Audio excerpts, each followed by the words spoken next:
You went through so many emotions between that knucklehead husband and the boogeyman, and then at the end, the little boy started acting weird. I mean, when you got through shooting, when you got through shooting at night, did you go home just totally confused? Oh man, that's hilarious. There was a lot of laughing on set, so that helped. There was a lot of I was knitting a lot in between takes and setups, and the director PJ played so and so, were laughing so much.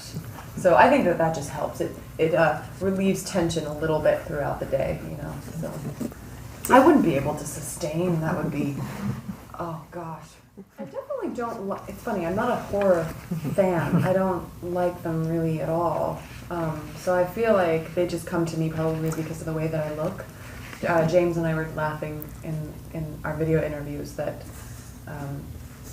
we do, just because we have dark hair and dark eyes, they assume that, you know, only people with dark hair and dark eyes and dark features are like well suited for, you know, these intense pictures, and that's true. I do have access to a lot of those feelings, but it's also like, geez, like there's other colors. And like, but I did two very worried mother parts, Wayward and Sinister, back to back. So it'll be nice in Sleepy Hollow to get to play in a little bit of a different area. In real life shooting, they're actually really, really great. I think I scare them sometimes because of, like, you know, there's a lot of Courtney scenes where she's, as you said, really worried and frightened or angry. It's everything. And so I would really go there, and, you know, I feel like they were just uncomfortable, especially the actor who played Dylan, who was kind of uncomfortable by it sometimes if I had to grab him because to protect him. Right. I wasn't just like pretending to grab him hard. I was holding him like he was my own, you know. And I would always tell him before we shot, I'm gonna hold you really tightly right now because the scene calls for it. So I just really need you to work with me here. But he was definitely like, as he should be, like a kid that was just like, like I'm holding, you know. Yeah, it was. I understand struggle for sure, and so it was interesting. I liked locking into the mother trying to make a better life, but it's hard to be a mom. Colors. Yeah, I always feel sometimes like mothers are. The stressed parenting scenes aren't properly represented. No, because we go through lots of emotions. Yes, we do, you know, and it's not pretty. And so I like that. I thought actually Babadook was a really great movie, and that had a great, I thought that was a really good representation of a mom dealing with what she's doing. Cool. You guys have to cut in because I'll just I'll go. It felt like a somewhat of a responsibility for sure, just to, you know, that a lot of moms have gone through this or are going through it, and it's unfortunate, but I just wanted to, like I said, I locked into really wanting to make a better life for those kids. And so it was just kind of, it wasn't like I was dwelling on the fact that he was abusive. It's like, oh, forward, you know. I didn't have a choice.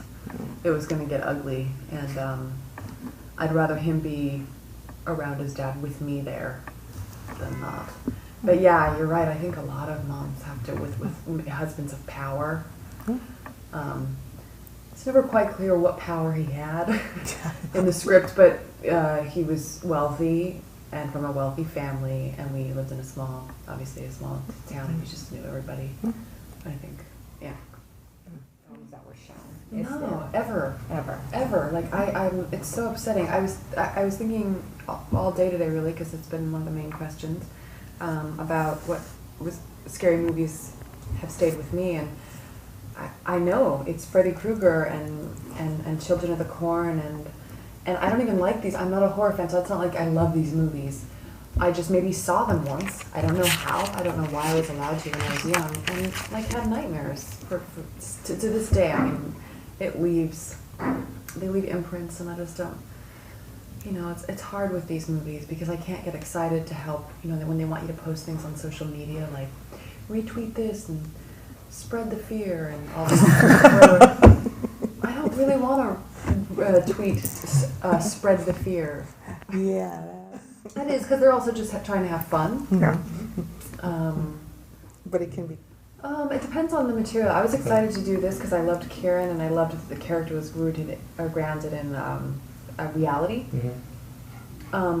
Sometimes I've taken things that aren't so well written just to support my kids and for practice and stuff. But yeah, it just depends. You try your best in things that you're maybe not that well suited for, or you didn't really respond to on the page. And then when I respond to the page, what's on the page, I should say, it's exciting. I get excited for sure. Yeah, I also tend to turn down a lot. I don't turn down everything, but I do turn down a lot of genre stuff, especially. It just comes. Yeah.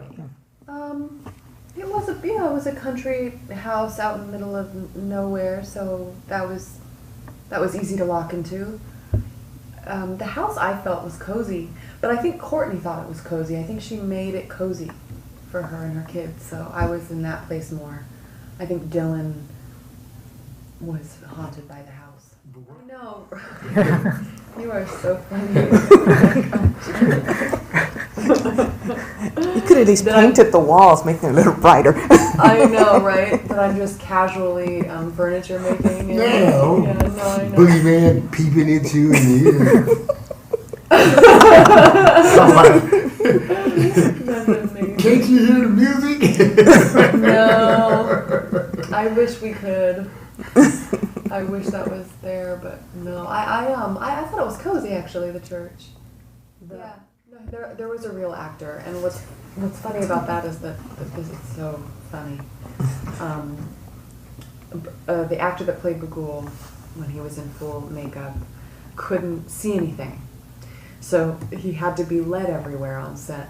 So it was like the most comical, unintimidating image of a villain ever, because he's just really tall. He can't see anything, and there's like a PA just leading him like walking really slow. So amazing. Well, that's good to hear. That means the story worked. Because Kieran and I always did talk about it, that he was maybe could even be seen as the true villain. You know, I think in the first Sinister also the bad parenting was a theme, and that could be a theme underneath all of these is our choices as parents, you know, and how important that is. Well, for me, he was scarier than the Boogeyman. The Boogeyman was cool. All he did was this fool beating up people and everything. Boogeyman didn't slap anybody. Yeah. Wow, I'm going to tell Kieran that you said that because he'll be really happy. That was an intention of his, I think, for sure. He's a really talented director.